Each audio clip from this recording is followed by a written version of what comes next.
میرے حضور سے پوچھا گیا مومن بخیل ہو سکتا ہے؟ کہا نہیں، مومن سخی ہوتا ہے، لیکن ہو سکتا ہے کبھی بخل بھی کر جائے، بشر ہی تو ہے۔ پھر پوچھا گیا مومن بزدل ہو سکتا ہے؟ کہا نہیں، بہادر ہوتا ہے، لیکن ہو سکتا ہے کبھی بزدلی بھی کر جائے۔ بلکہ ایک مقام پہ فرمایا مبخلتن مجبنتن، اولاد کے بارے فرمایا جب بندے کی اولاد ہو جاتی ہے تو دو خصلتیں آ جاتی ہیں، اولاد بخیل بھی کر دیتی ہے، اولاد بزدل بھی کر دیتی ہے۔ جب بندے کی اولاد نہیں ہوتی ہے تو اس وقت بڑا دلیر ہوتا ہے، ہر میدان میں ہاتھ ڈال لیتا ہے، اولاد کے بعد تھوڑا سوچنے لگتا ہے۔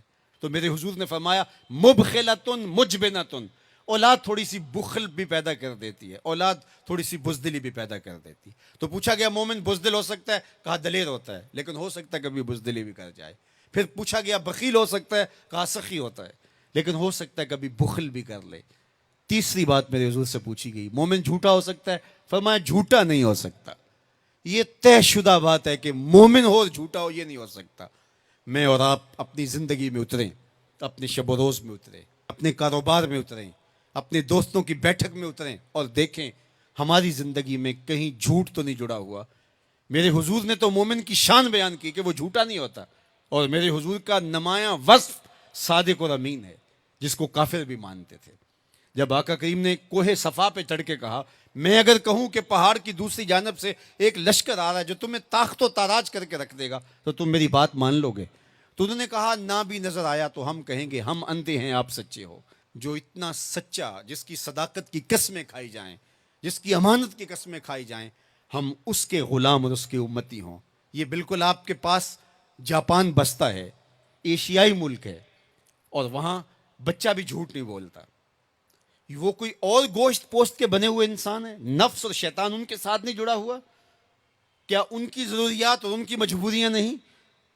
لیکن وہ جھوٹ کیوں نہیں بولتے؟ ان کی ماں نے بتایا بیٹے جھوٹ نہیں بولنا، ان کے باپ نے بتایا بیٹے جھوٹ نہیں بولنا، ان کے استاد نے اسکول میں بتایا بیٹے جھوٹ نہیں بولنا۔ اور ہم کیوں بولیں؟ ہمارے نبی نے بتایا جھوٹ نہیں بولنا، ہمارے آقا نے بتایا کہ جھوٹ نہیں بولنا۔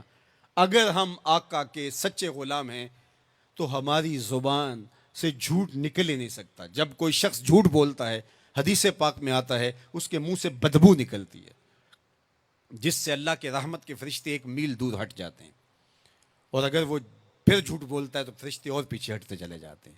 اب سویر سے لے کر شام تک جھوٹ جھوٹ اور جھوٹ، اور فرشتے کہاں کے کہاں پہنچ گئے۔ رحمت کے فرشتے تو نیڑے ہیں ہی نہیں، تو پھر کاروبار میں بھی بے برکتی ہوگی، گھر میں بھی بے برکتی ہوگی، اس دواجی زندگی میں بھی تلخیاں ہوں گی۔ پھر ہم بھاگتے ہیں عاملوں کے پاس، اس نے کہا شکر ہے تو وقت پہ آ گیا ہے ورنہ تعویذ چل جانے تھے، تیرے اوپر تو کسی نے ڈاڑے تعویذ کیے ہوئے ہیں۔ او میاں وہ تعویذ جھوٹ کا ہے، وہ جادو ٹونا جھوٹ کا ہے، رحمت کے فرشتے دور ہٹ گئے اور ہم اندھیروں میں آ گئے۔ آؤ سچائی کو شعار زندگی بنا لو، رحمت کے فرشتے اپنے نوری پر تان دیں گے تمہارے اوپر، اور تم ایک انوار کے ماحول میں جینا سیکھ لو گے۔ میرے حضور علیہ السلام کا بتایا ہوا دین، میرے حضور کا دیا ہوا شعار حیات، میرے حضور کے دیے ہوئے انداز زندگی، وہ اختیار کر کے ہم ایک پاکیزہ ستھری طیب اور صاف زندگی گزارنے کا تصور حاصل کر کے ایک خوشگوار زندگی جینے کی کوشش کریں۔ آئیے میں اور آپ آج دیکھیں کہ ہمارے ساتھ کوئی ایسا عمل، کوئی ایسا رویہ تو نہیں جڑا جو حضور کے بتائے ہوئے طریقوں سے ہٹ کر ہے۔ آؤ اپنی زندگی کو ان کے قدموں میں ڈال دیں، ہمارا رویہ بتائے ہم حضور کے غلام ہیں، ہمارا طرز زندگی بتائے ہم حضور کے غلام ہیں، ہمارا انداز حیات بتائے ہم حضور کے غلام ہیں۔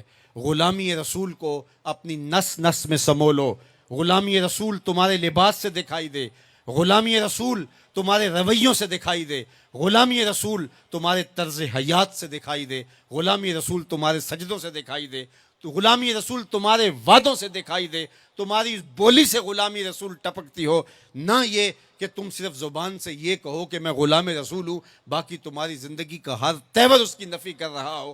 آؤ میں اور آپ آج کی اس بزم نور کے اندر یہ عہد کر کے اٹھیں کہ زندگی کی ایک ایک سانس حضور کی اطاعت میں گزاریں گے، جئیں گے تو حضور کے لیے، مریں گے تو حضور کے لیے، اور زندگی کی ایک ایک سانس حضور کے نام لگائیں گے اور ان کے لیے جئیں گے اور انہی کے لیے مریں گے۔